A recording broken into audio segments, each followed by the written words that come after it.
Parliament's Ad Hoc Committee to investigate allegations made by KwaZulu-Natal Police Provincial Commissioner Lieutenant General Nhlanhla Mkhwanazi this week reaffirmed that it still intends for Mkhwanazi to be its first witness. However, it was informed that Mkhwanazi had already committed to appear before the Madlanga Commission of Inquiry next week, and this also into alleged political interference in the criminal justice system. Now, the Ad Hoc Committee says that Mkhwanazi is likely to appear before it during the first week of October, leaving very little time to finish its work ahead of its deadline, that is the end of October. So the committee's chairperson, Lekganyane, also stated that the evidence leaders will continue to consult with witnesses. So to talk to us more about what this means, we're joined by Sinawo Thambo, EFF National Spokesperson and Member of Parliament. Thanks for your time, Mr. Thambo. Welcome to Morning Live.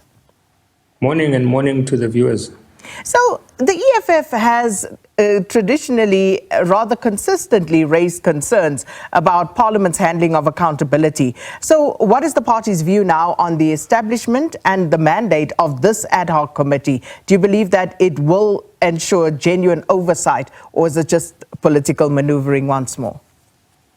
Look, that was our intention. So the ad hoc committee to investigate the allegations of the capture of law enforcement agencies broadly in South Africa was established at the request of the economic freedom fighters, which wrote to the Speaker of the National Assembly to establish it.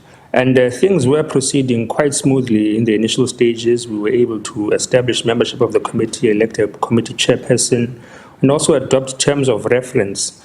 And the challenge arose when we had to request the Lieutenant General Nhlanhla Mkhwanazi, who is the reason that we're all having this entire conversation, to appear before the Ad Hoc Committee, because we were told at a very late stage, by the way, that he's intending to appear before the Commission first, so he's committed to the Commission of Inquiry. And at the time that he made that request to us, the Commission of Inquiry did not have a date. If you remember, it was suspended indefinitely due to some infrastructural challenges. And we saw that as an opportunity for him to present himself to the Ad Hoc Committee. But the trend and attitude that exposed itself during that process of the uncertainty around the Commission of Inquiry exposed to us that there was a juniorisation of Parliament, which is a separate arm of the state. So the Commission of Inquiry, which is headed by Judge Madlanga, is established by the executive in the form of the President of the Republic of South Africa, and the Ad Hoc Committee is established by the legislature. So these are two separate arms of state, and Parliament is now being juniorized and made a secondary option where people think that they can come as they wish and when they please to do so. Now, the terms of reference of the Ad Hoc Committee prescribe that we may subpoena witnesses if they do not comply to requests such as that we've made in a normal manner to the Lieutenant General. And a subpoena is not an insult, a subpoena is not an accusation of guilt, a subpoena is not an accusation of being reluctant to appear. It's simply enforcing the powers of the terms of reference. So we began in a smooth manner, but now we're of course caught up by a Commission of Inquiry which had uncertainty this entire month. Does that change anything, though? Because we hear now that the Ad Hoc Committee, of course, insisting that they too want Lieutenant General Mkhwanazi to be their first witness. Given that the Madlanga Commission is set to start next week, this then pushes out the work of the Ad Hoc Committee. But does it really change anything, the fact that the General will only be available to appear before the Ad Hoc Committee in that first week of October? Or could the committee basically start on other things or other witnesses or people to appear before it? Look, it does delay the committee work, and I think it's unfortunate that it does so, because the committee has been ready to commence its work since the 1st of September. So while they were looking for the necessary ICT infrastructure in the Commission of Inquiry established by the President, the Ad Hoc Committee in Parliament was ready because we're already members of Parliament, we already have meeting venues, we already have the necessary ICT infrastructure. So the delays are being imposed on us simply because the Ad Hoc Committee is being juniorized, and that is exactly what the President of the EFF says.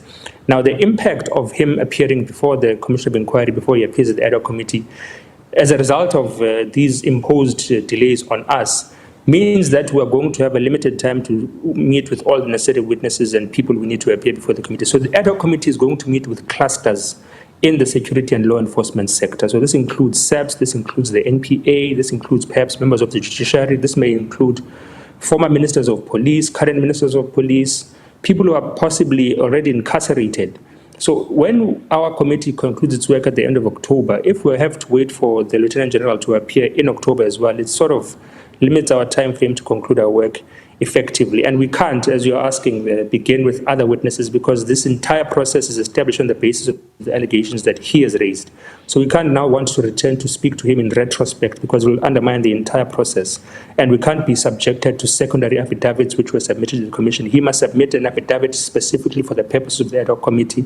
He must give evidence for the specific purposes of the Ad Hoc Committee. So our work can't begin without beginning with him. So it's already been 3 months since the KZN Provincial Commissioner made those rather serious allegations during that media briefing.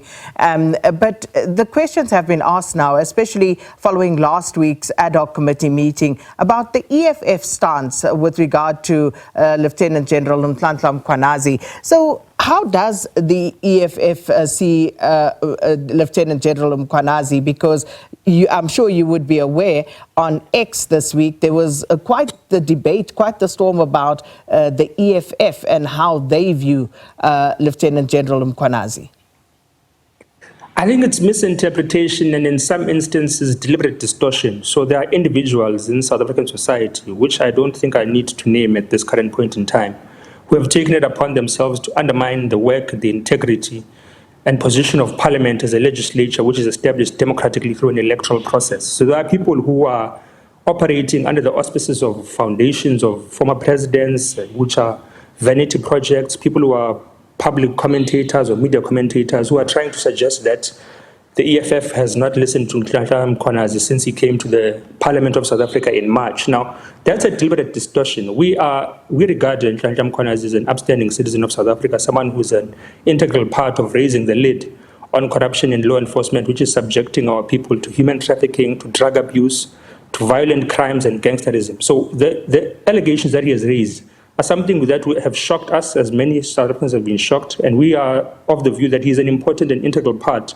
of uncovering criminality in South Africa. And his appearance earlier on in the year, which was in March at the Portfolio Committee of Police, is something that was taken seriously by Parliament. And I can tell you that, for example, during the budget vote for the cluster of police, it was the EFF and many other political parties that said that we must establish lifestyle audits for people who are members of the police and generals and lieutenants as well. We must do background checks. We must establish anti-corruption task units which are independent. So when he first came to the Parliament of South Africa, he did not expose to the extent what he exposed when he did a press conference. And once he did that, it was the EFF that also requested that an ad hoc committee must be established. But before he did that as well, when Shamila Batowe, the head of the NPA, said that there is a capture of the NPA and the infiltration of the NPA that is distorting finalization of cases, it was the EFF that wrote and said she must be summoned and appear before Parliament. But it was the President of the Republic of South Africa that said that she used wrong words. So we respect Nhlanhla Mkhwanazi, we support his allegations, but to say that he must come before Parliament must not be misinterpreted as accusing him of anything. He made the allegations, he created a situation where we are aware now of large-scale criminality and infiltration of law enforcement, and he must simply come to the Parliament of South Africa so that we can resolve this matter and protect the citizens of this country. So what is the EFF's expectation with regard to outcomes? Because very often, you know, there is, of course, the criticism as well as the concern that you have an ad hoc committee and there's no concrete action that follows on. So is it going to be more of that, where you have findings without any necessary teeth to implement or follow through on whatever those findings may expose? I think that is a trend that is related to commissions of inquiry more than they are related to ad hoc committees of the Parliament of South Africa. So the Parliament of South Africa, through an ad hoc committee, is going to refer the recommendations it makes or the conclusions it makes to the National Assembly, and it will be the National Assembly which will establish laws based on that. Now, in the past, I can concede that there might have possibly been a manipulation of ad hoc committee processes or resolutions on the basis of majoritarianism. But in the current climate that we exist in, which we know is one of a coalition, we're able to make substantial gains. We saw the VAT increases being defeated, for example, over the past couple of months, due to the fact that no one has an outright majority to now stifle accountability and justice. So that is the opportunity that arises and presents itself to us. A commission of inquiry, on the other hand, and we saw this with the commission's spokesperson saying it himself, can make non-binding recommendations which can rot on the president's desk for months on end. So they can conduct their interviews, conduct their cross-examinations, and develop a 1,000-page document, as we saw with the Zondo Commission, and yet we have not seen a single arrest as a result of the Zondo Commission as well. So they make non-binding recommendations, whereas opposed to Parliament, which makes legislation on the basis of its committee's work and laws which are going to govern the country moving forward. So the Parliament of South Africa can resolve that all senior generals in subs, for example, must be removed and be cross-referenced and have background checks made on them again if they want to resume their positions. The Commission of Inquiry can make the same recommendation, but everyone can ignore it. But if Parliament resolves to do it, it has to happen. So that's the difference between the two. And we know that the President of South Africa has established a lot of commissions, a lot of presidential envoys, a lot of councils, advisory councils on corruption, on unemployment, on tax abuse, on environment, on a lot of things. And none of those have produced any results. So I think the electorate of South Africa, which elected parliamentarians, as much as we may have our own opinions on Parliament itself, let's trust in the lawmaking process. And our experience this year, since the 2024 elections, which shows that Parliament has got teeth nowadays.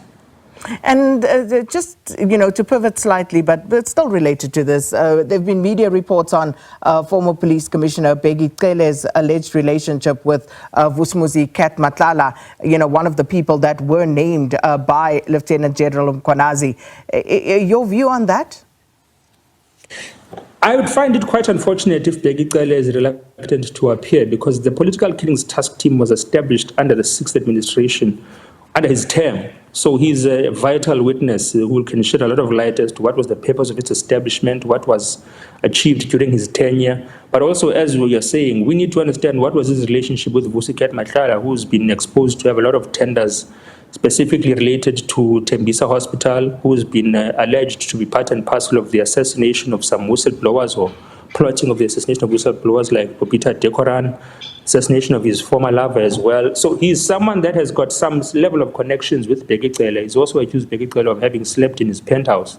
So his reluctance as someone who has been at the head of the law enforcement in South Africa, at the level of SABS and at the level as a minister, is quite astounding. I would presume there's some other challenge other than him simply refusing to do so. But if he refuses to do so, the EFF is going to push in the Ad Hoc Committee that we implement the terms of reference which allow us to subpoena witnesses. So the same thing that we're saying Nhlanhla Mkhwanazi must do, and which he must be subpoenaed to the Ad Hoc Committee, is that we're going to implement that with Nhlanhla as well. So I don't want to place any nefarious intention on Nhlanhla for not appearing. He might as well have scheduling challenges such as the same ones that Nhlanhla Mkhwanazi has. But if they are continuing with their reluctance, whether orchestrated or not, there are terms of reference which empower us to subpoena them. And subpoena is not an insult, it's not a provision of guilt. It's simply a mechanism that the committee can use to make people come before them. And let me quickly ask you also about the EFF introducing the Liquor Amendment Bill in Parliament. Talk to us about that and in terms of what it is that the EFF hopes to achieve through this. Yeah, we've introduced quite a number of bills, actually. The Public Finance Management Amendment Bill, which seeks to regulate the borrowing patterns of the state, which continues to borrow from the IMF and World Bank without any regulation or oversight. The Student Debt Cancellation Bill, we've seen recently the furor around the Minister of Trade and Industry, who tried to introduce legislation which would put students who are in debt to be blacklisted. That was defeated through the EFF and ordinary citizens. And we've also introduced the Liquor Amendment Bill, which seeks to curb the promotion of alcohol as a lavish lifestyle sort of product. And alcohol in South Africa is part and parcel of a lot of degeneration in our society: GBV, violent crime, car accidents. And the problem we have with the EFF is that it's promoted as some type of lavish lifestyle, whereas actually it is a category drug, which is degenerating society in general. So we are introducing this bill to ensure that there are no product placements in sports, in television, in billboards, particularly in our townships, because if you go to Sandton, you won't see as many billboards advertising alcohol as you will see in Soweto or in Diepsloot or in Alexandra. So you can see who's being targeted with the promotion of alcohol in a mischievous manner, which does not represent the actual consumers of alcohol whose lives are falling apart. So we're doing that to save the lives of our people. Well, we have to leave it there. Thanks so much for your time this morning, Sinawo Thambo, who is, of course, the EFF National Spokesperson and Member of Parliament, talking to us about the party's position on the Ad Hoc Committee to investigate allegations that were made by Lieutenant General Mkhwanazi and its decision not to subpoena him.